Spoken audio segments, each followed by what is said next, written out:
বন্ধুরা, আজকে আরেকটা ঘটনা শেয়ার করতে চাচ্ছি। যারা অনলাইনে ব্যবসা করে থাকেন তারা এই বিষয়টা অনেক ভালো ফিল করবেন। বিষয়টা হচ্ছে এরকম যে একজন প্রশ্ন করছে যে আপনারা অ্যাডভান্স ছাড়া কেন ডেলিভারি করেন না। অ্যাডভান্স ছাড়া বাংলাদেশে অনেক কোম্পানি ডেলিভারি করে থাকে। অ্যাডভান্স ছাড়া করেরই হচ্ছে আইনগত নিয়ম।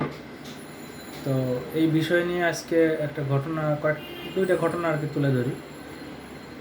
ঘটনা হচ্ছে এরকম যে সাপোজ আপনি একটা মোটরের অর্ডার দেবেন। তো একটা মোটর সর্বনিম্ন আপনার 15 কেজি থেকে শুরু হয়ে 100-200 এরকম ভারী হয়ে থাকে। তো ভারী মালের ভাড়াটাও অনেক বেশি হয়। তো যার কারণে অনেক সময় আমরা কিছু টাকা অ্যাডভান্স চাই কাস্টমারদের কাছ থেকে। তো তারা অনেকেই দিয়ে থাকে, অনেকে অ্যাডভান্স ছাড়াই পাঠাইতে বলে।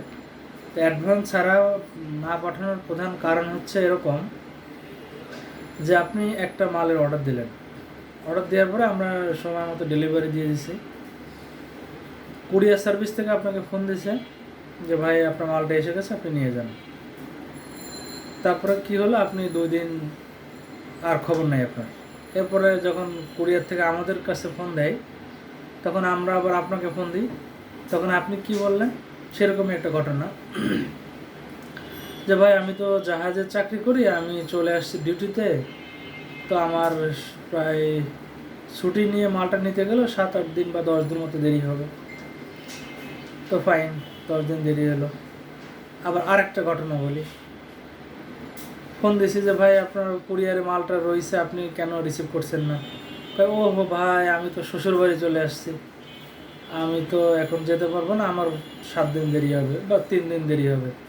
এখন আপনারা বলেন কুরিয়ারের যে ব্যবসা বা কুরিয়ার যারা ব্যবসা করে ওরা কি 7 দিন মালটা ওইখানে রেখে দিবে? এটা কি কোনোভাবে সম্ভব হয়? এটা কোনোভাবেই সম্ভব না। আলটিমেটলি মালটা আমার কী আসে, রিটার্ন চলে আসে।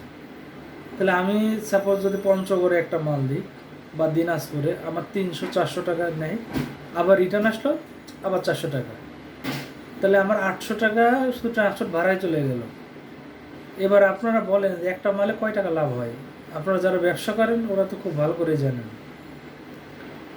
তো এখন আশা করি বুঝতে পারছেন যে কেন অ্যাডভান্স নেই আর অ্যাডভান্স ছাড়া মাল দিলে কী ধরনের সমস্যা হয়। অ্যাডভান্স ছাড়া মাল দিলে আপনার গায়ে লাগে না, আপনি মনে করেন আসছে রিসিভ করলে করলাম, না করলে না করলাম। তো আমাদের দেশের অনেক লোকই এই বিষয়ে খুবই অজ্ঞ, মানে তারা ছোট বিষয়টাকে গুরুত্ব দেয় না, বড় বিষয়ে মনে করে এটা কোনো বিষয় না। তা আমি মনে করি ছোট হোক বড় হোক সব বিষয়েই গুরুত্ব দেওয়া উচিত। কারণ যে ছোট ব্যবসা করে সেও একটা মানুষ, তাকে আল্লাহ সৃষ্টি করছেন। যে বড় ব্যবসায়ী সেও একটা মানুষ।